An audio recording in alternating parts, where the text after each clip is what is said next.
الصلاۃ والسلام علیکہ یا رسول اللہ وعلی آلک واصحابک یا سیدی یا حبیب اللہ۔ امام اعظم ابو حنیفہ رحمۃ اللہ تعالی علیہ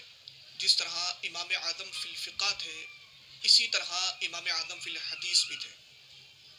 یعنی کہ آپ حدیث کے بھی امام تھے، آپ کو حدیث پہ بھی بڑی مہارت تھی، اور آپ جو ہے حدیث کے معاملے میں ثقہ تھے۔ محدثین نے اس کی تصریحات کی ہیں، لیکن کچھ تعصب پسند لوگ اور غیر مقلدین جو اہل حدیث فرقہ ہے، وہ امام اعظم رحمۃ اللہ تعالیٰ علیہ پر جرح کرتے ہیں، اور محدثین کی کچھ جروحات جو ہے اس کو نقل کرتے ہیں کہ فلاں محدث نے جو ہے امام اعظم رحمۃ اللہ تعالیٰ پر جرح کی ہے۔ تو اس کا جواب دینے سے پہلے میں آپ کے سامنے ایک بات عرض کرنا چاہوں گا کہ جب آپ جرح و تعدیل کی کتابیں اٹھائیں گے تو اکثر محدثین آپ کو ایسے ملیں گے کہ جن پر جرح موجود ہے، یعنی کثیر تعداد میں محدثین پر جرح موجود ہے، بچے گا کوئی نہیں، سارے محدثین ایسے ہیں کہ جن پر جرح موجود ہے۔ یہاں تک کہ امام بخاری رحمۃ اللہ تعالیٰ علیہ جنہوں نے صحیح بخاری شریف لکھی، جن کے بارے میں محدثین یہ کہتے ہیں کہ کتاب اللہ کے بعد سب سے صحیح ترین کتاب امام بخاری رحمۃ اللہ تعالیٰ علیہ کی بخاری شریف، ان پر بھی جرح موجود ہے۔ امام احمد بن حنبل جو مجتہد مطلق ہیں، ان پر بھی جرح موجود ہے۔ امام یحییٰ بن معین جو حدیث کے بڑے ماہر عالم دین ہیں، بڑے محدث ہیں، ان پر بھی جرح موجود ہے۔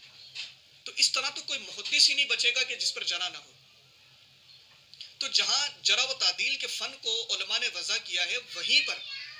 جرح و تعدیل کے چند اصول کو بھی وضع کیا ہے، یعنی کہ جب بھی ہم جرح کریں گے یا کوئی محدث جرح کرے گا تو سب سے پہلے ہم اس کو اصول کی نظر میں دیکھیں گے، آئے جرح و تعدیل کے اصول میں اترتا بھی ہے یا نہیں، یعنی ان جرح سے جو جرح کے اصول ہیں، یہ جرح ان قانون کے مطابق منطبق ہوتی ہے یا نہیں۔ اگر وہ جرح اصول کے مطابق نہیں ہے تو وہ جرح مردود ہوگی۔ چند اصول میں آپ کے سامنے عرض کر دیتا ہوں، جیسا کہ جب بھی جرح کی جائے گی تو جرح جو ہے تعصب کی نظر سے نہ کی جائے، یعنی حسد کے طور پر نہ ہو۔ کئی جرح آپ دیکھیں گے محدثین نے کی ہے کسی محدث پر، لیکن اس میں تعصب ہے، وہ تعصب کی نظر سے کی گئی۔ پھر دوسری بات، جرح کر دی جاتی ہے لیکن اس کے سبب ذکر نہیں کیا جاتا، حالانکہ لازمی ہے کہ جب بھی جرح کی جائے تو اس کے سبب اسباب لازمی ذکر کیے جائیں۔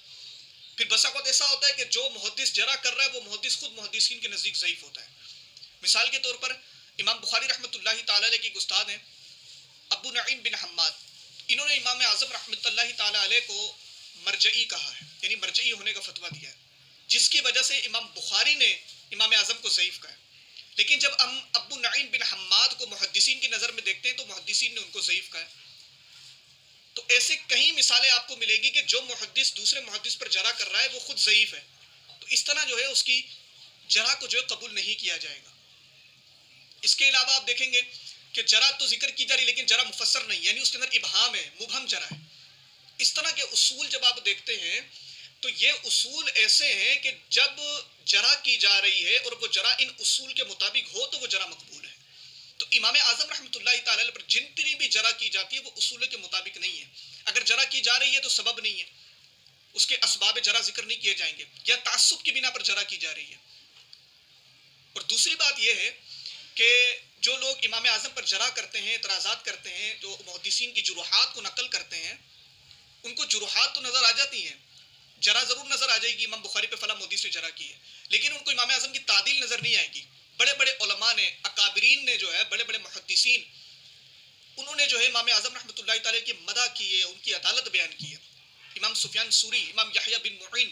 ایسے حضرت عبداللہ بن مبارک جو امام اعظم کے جو ہے شاگرد بھی ہیں، انہوں نے امام اعظم رحمۃ اللہ تعالیٰ علیہ کی جو ہے عدالت بیان کی ہے، ان کی مدح کی ہے۔ یہ نظر نہیں آتا لیکن بس محدثین کی جرح نظر آ جائے گی۔